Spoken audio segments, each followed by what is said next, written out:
Happy Wednesday. I'm kind of feeling the rundown of this weekend, so it's kind of ironic because we're going to talk about running. So, I asked the other day on Instagram if people had questions about running, and no one really asked, but I know a lot of you have aspirations of getting back to doing half marathons. Maybe you've done one before, or maybe it's kind of in your pipe dream or something like that. And because it's top of mind for me, I figured I'd go ahead and kind of give you the rundown, not only from a nutrition standpoint, but I'm also certified in aerobic capacity, kind of random. So I did the course a couple years ago and loved it. And I think most of you know that I'm a CrossFit level 2 trainer too. So, kind of have the training aspect of it also. But giving you kind of a rundown on how the weekend went. So, cool event, very interesting that it was one day was a 10K, which is like 6.2 miles, and then the next day was a half marathon. So 19.3 miles in 2 days, and it's a lot of running. I guess because I've done a 20K, which is just short of a half marathon, which is kind of annoying, and a couple 10Ks and 5Ks before. I looked at the challenge aspect, which they call it, as like, yes, that's super cool. That's totally up my alley. Normally they have a 5K also, and I think because of COVID last year, Disney getting back into putting them all together, so they only did 10 and a half this weekend when normally they would do 5, 10 and a half, which I would have been all over. So, but get to do a 5K here in a couple weeks for Thanksgiving, so that'll be fun. But kind of some things, training top of mind if you're working on something like this. It's a pretty straightforward concept once you understand it, that there's only the possibility to either train speed or distance at one time, that training both is nearly impossible. So I talk a lot when I talk to people about this, about considering it kind of like miles per gallon that you have in a car, the economy of your car, and that if you hammer down on the pedal, right, you try to go really fast, you're going to burn right through your gas, right? We know that. It's like if you just hammer it, you're just running through all of that, and you're not going to go very far, but you might go really fast. Same thing with running. If you come out in a dead sprint, you might be able to pick up a lot of speed really quickly, but you're not going to be able to hold that pace for very long. Flip the script. If you're trying to learn how to build up capacity in something, it would be like taking it easier on your gas pedal and going a little bit slower, but you can go for a longer amount of time. Makes sense, right? So when you're training for these things, and if you follow me on Instagram and kind of watched what I was doing, I was trying to set a pace. So historically, I've been not a fast runner. I started to stay historically I am, but there's a lot of you guys in here. I would love for y'all to comment and call me out. I've got old teammates and coaches in here, and so if you guys ever thought of me, I wasn't ever the fast girl, but now some point in my life I decided to get faster, so it happened. But anyways, I'm going to use round numbers to make a little bit more sense. These are not exact. I can tell you exact if you want it. They might come up. But like an 8-minute mile, right? So if I want to run an 8-minute mile, what I was doing was training my body to run an 8-minute mile pace. So literally learning to pick up my feet and my legs to hit 8 minutes consistently. So then, after you get that pace in how your body is set, which is the speed, then you can start to work on the distance, being able to do that repeatedly. So how you do this is that you run repeatedly at an 8-minute mile pace. You rest enough time that you're able to do that again exactly at 8 minutes, not any more, not any less.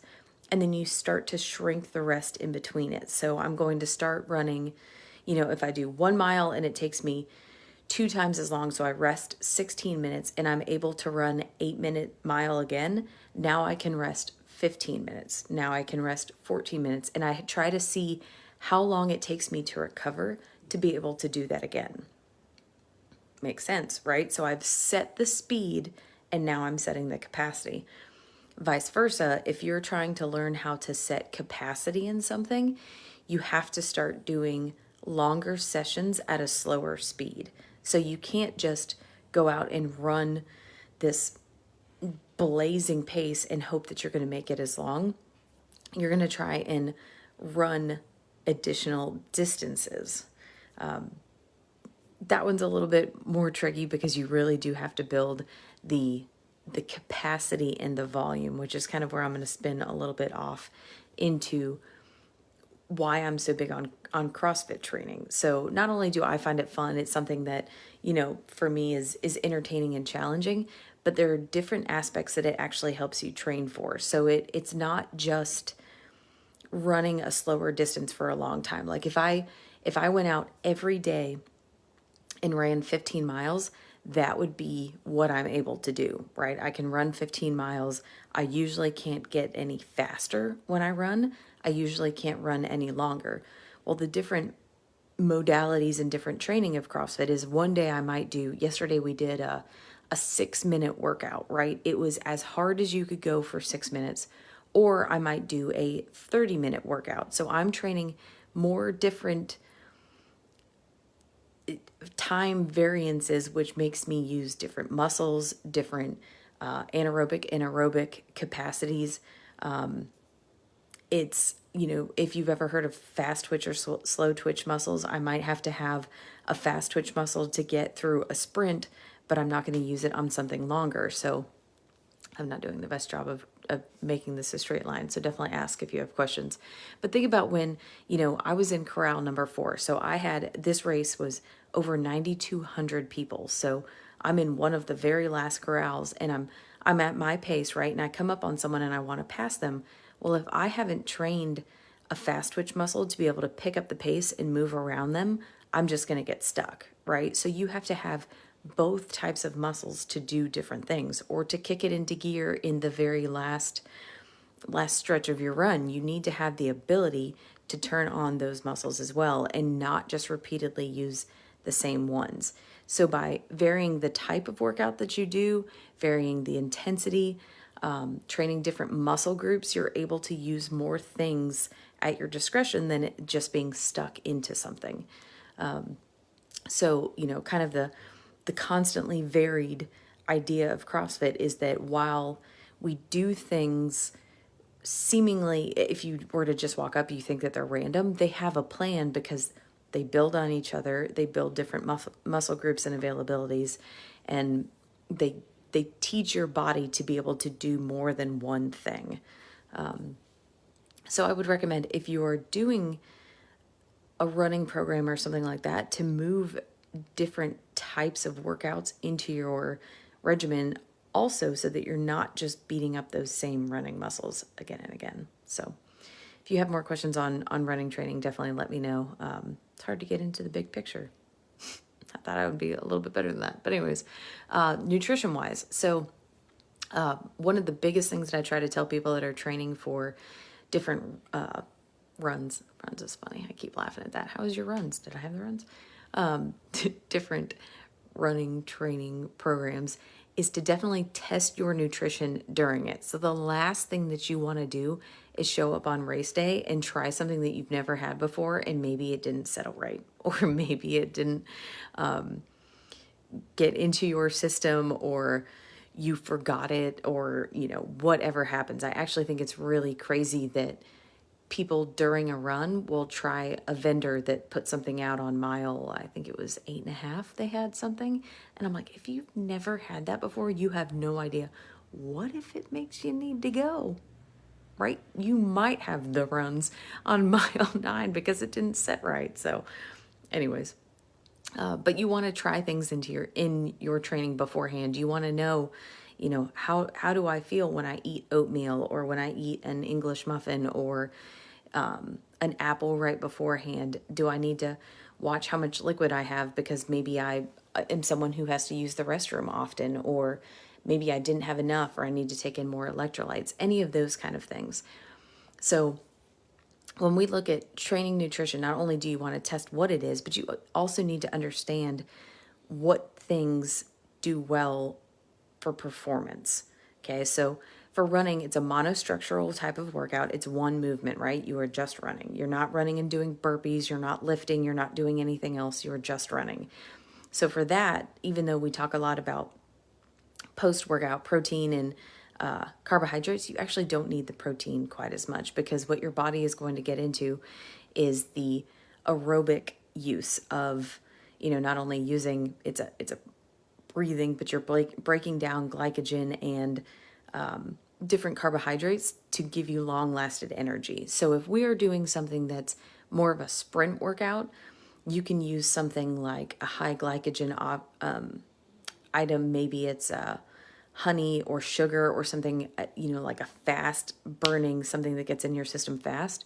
Versus if you're doing something like I did with a half marathon, you're going to want a slower digesting carbohydrate that's releasing energy for you throughout your race. So that is why we can actually have fat within a certain amount of time beforehand. So if you watch my Instagram story, thankfully I do bring my own stuff, because when I went down to the hotel, I was like, you don't have an apple, a banana, nothing? Nothing was down there. But I had already made myself kind of like an overnight oats. In just the regular little coffee cups that they had, I took instant oatmeal, water, and peanut butter and stirred it. So the next morning, as I drove over to the venue at 3 a.m., I was drinking it. So that peanut butter is going to take a longer time to digest. So it's giving my body something to work on beyond the next 30 minutes that I take it. Okay, so that's going to be within, or you want to keep it outside of like 2.5 hours outside of your race. So again, you're like, I can't eat on race day. Well, I woke up at 3 a.m. I was probably drinking that around 3:15, and I actually didn't hit the start line until 5:45 a.m. So that's more than 2 hours that this has been in my system, right? And I know you have nerves and you have all these things going through. However, if you have gotten used to eating something like that and you're focused on eating for performance, it's something that you just do. You've done it, you know how it feels good. Same thing with using oatmeal. It's a slower digesting carbohydrate. So think about, if you eat a piece of candy, it kind of burns through your system, or if you've ever fed it to your kids, you see that they get wired really quickly, right? Sugar is fast versus a complex carb like rice, potatoes, oatmeal is what I went with. Those take your body a longer time to break down. So by having them about 2 hours, just like the peanut butter, outside of it, my body had something to start working on. It was processing the carbohydrates in a slower manner so that when I got out to the run, I had carbohydrates in my system. Whoop, actually, I listened to one time, talked about your body has 2 different systems and it can only concentrate really on one or the other. So you actually don't want it to try to break down something during your run. You want it to focus on running. I absolutely think that's true, because I think that Whoop is a genius. But I also understand that we don't know that little time frame and how sensitive it is. So if you are eating something within a 2-hour window, that's a safe play, because we don't know how quickly it's going to process, but I also know that it's going to hold longer into your run than something faster. Fast forward, within 30 minutes of your workout, that's the time that you can take something that's a faster burn. So I actually used a product. I'd heard about it on a podcast forever, got a couple samples of it, and it was awesome. It's called UCAN. So if you've ever done a race before and they hand you like the goo is really thick. I tried it on a run years ago, way before I was into nutrition. And then I'm out on the course, like, trying to get it down my throat when my mouth is already dry. UCAN was a lot thinner. It's probably on the texture more so like applesauce, or maybe even a little bit thinner.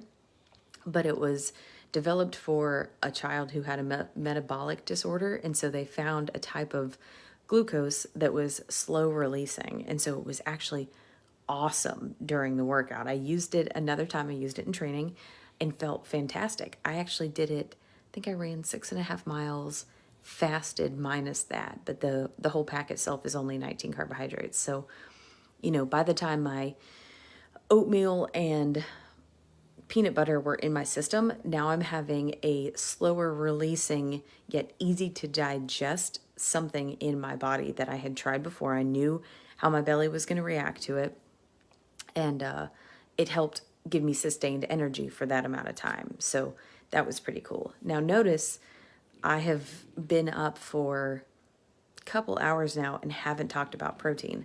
So protein is actually the hardest thing for your body to break down. It's one of the reasons that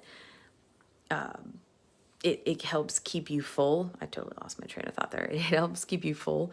And it's for when we start getting into a muscle breakdown. So honestly, for something monostructural, it's not as big of a deal to have protein. So right now to this point, I've just been looking for fuel. So I've used carbohydrates, a little bit of fat, and something faster burning right beforehand.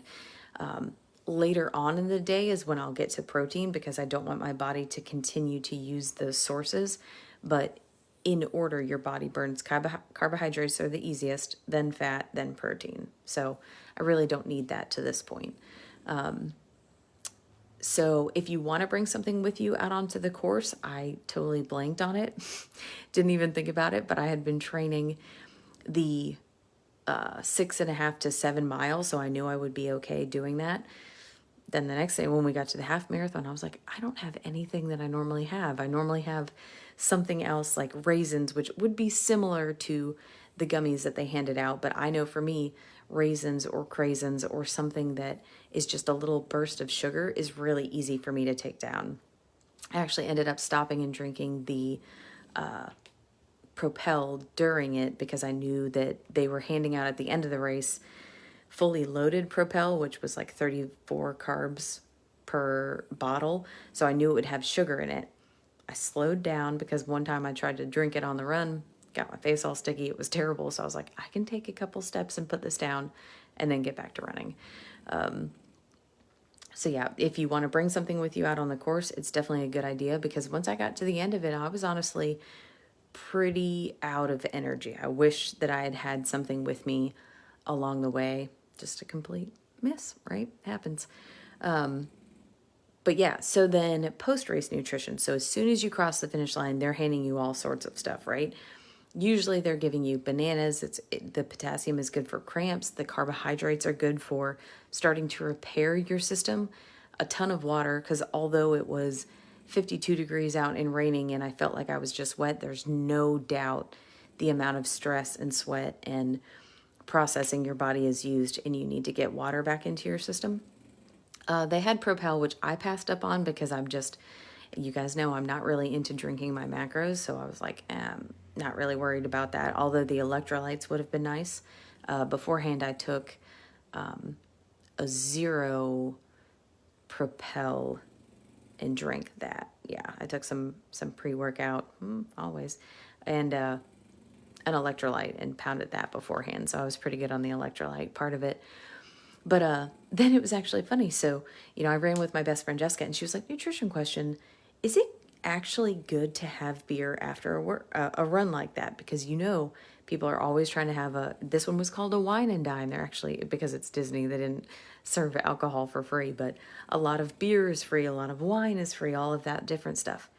So on one hand, yes, it is good for the sodium that's in it and the carbohydrates are in it. However, alcohol actually slows down your system. So if you've been drunk before and you feel really sleepy or tired, or you think that you're feeling relaxed, it's because your body is actually slowing down.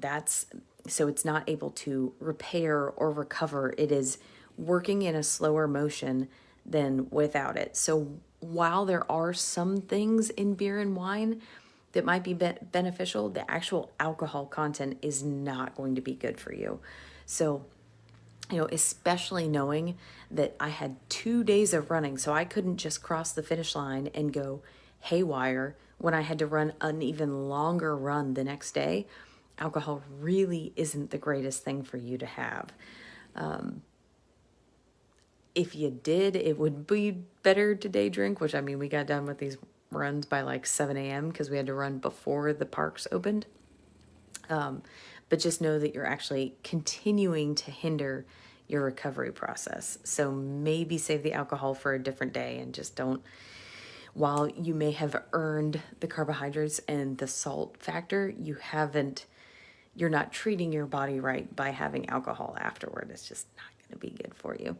So the remainder of the day, that's when I really got into protein and additional carbohydrates. So if you are one of our one-on-one clients, if you're having a big competition or run or something like that, we're probably going to give you more carbs to make sure that your body is able to replenish. It's one of the reasons that a lot of you have extra carbohydrates in your training. Your body needs it to actually perform and to recover. So, while some people are like, I didn't feel like I earned that, maybe you could have earned that had you had the additional carbohydrates around your workout, right? You need to have energy to spend energy. You can't drive a car without gas. You need to have fuel in your system, not only to actually perform, but to give your body what it needs to start recovering, right? We have systems that require energy to do so, as you probably hear my dog snoring right next to me, which is funny.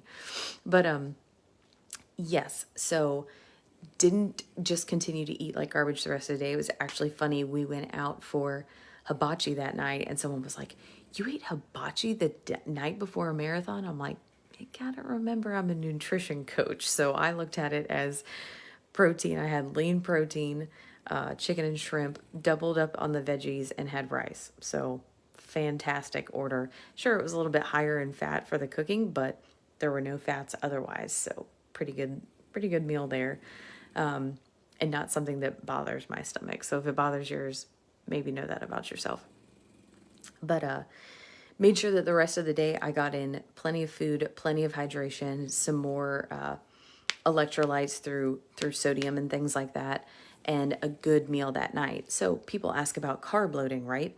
Well, just like we talked about at the beginning, if I were to carb load the night before, there's no guarantee that the night before that those carbs are still going to be in my body the next day, especially when you're not used to having something like that. If you've been counting macros and you've been doing all this, you could end up feeling sluggish the next day.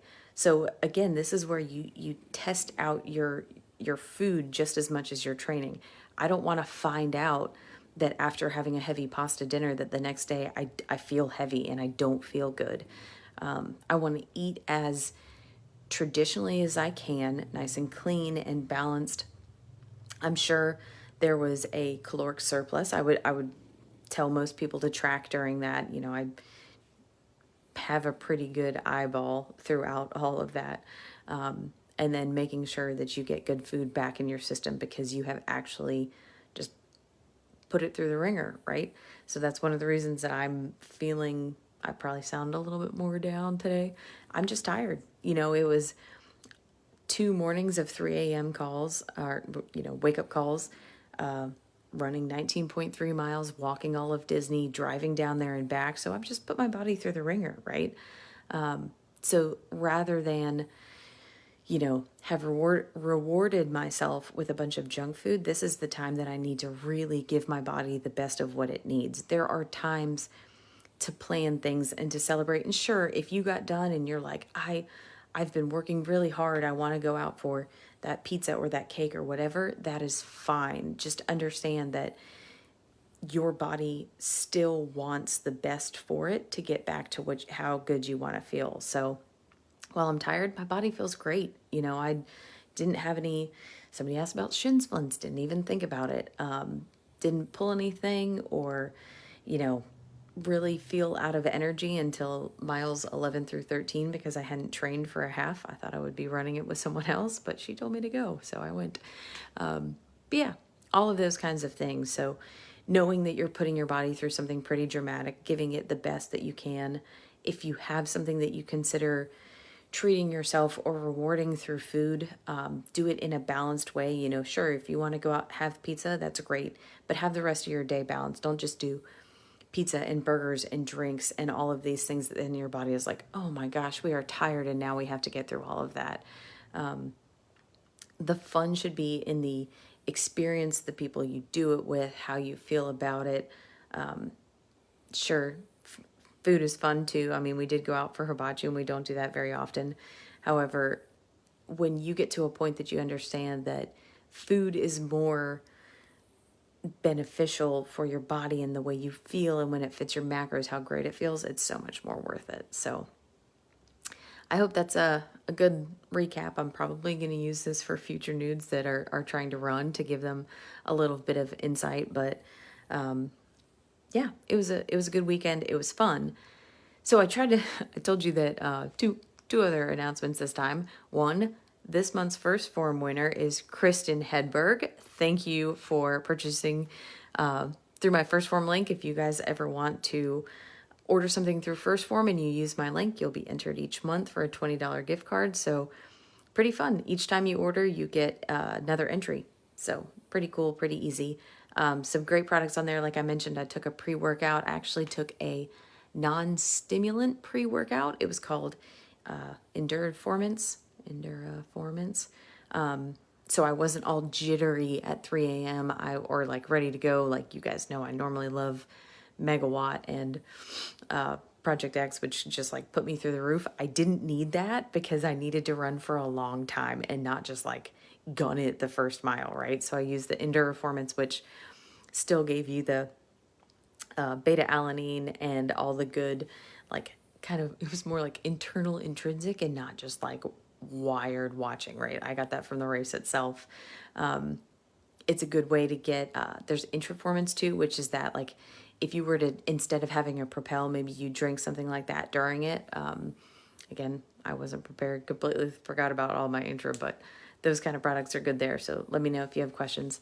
And yeah, the 100 KMC. So I thought I would get on there and tell you that the Nude Nation group is all good and ready to go, but I can't remember my password. So I'm going to try and reset my password. But for any of you that are interested in putting in miles or maybe thinking about keeping off, keeping up your movement so that your holiday kind of timed trials, with food and all that, have a goal. It's between the day after Thanksgiving and Christmas Eve, trying to hit 100,000 kilometers. Super fun. We did it as a Nude Nation group last year, so we can actually have a team and Nude Nation can compete against the world and everyone who does it, but also within our team, you can see how many miles people are doing. So it was really fun last year. There were some like, people out, oh, don't tell her I'm gunning for her, I'm doing this. You can do it any way that you want. You can walk your dog, you can ride, you can row, you can swim, you can, whatever it is, it's just tracking the miles. And it's not as many as you would think. I totally should know the number off the top of my head. I think it was less than 3 miles a day, something like that. But it was really cool, really fun to do. So I hope you guys will jump into it. I'll definitely get my login figured out and get that up there. But yeah, I've already got some miles under my belt. They don't count. The turkey trot I'm doing on Thanksgiving doesn't count either. So I guess I'm gonna have to keep up the miles after that. But yeah, if you have any other questions about running, training, basically you got to train fast or far.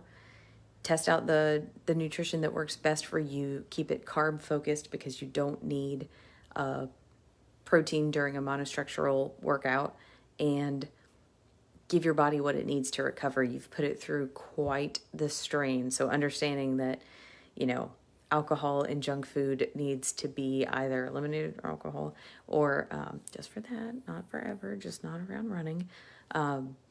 And moderate the amount of junk that you have afterwards so that your body can actually like use what you put in it is pretty much key. So thank you guys for watching. Hope this was good, and let's get some miles in. All right.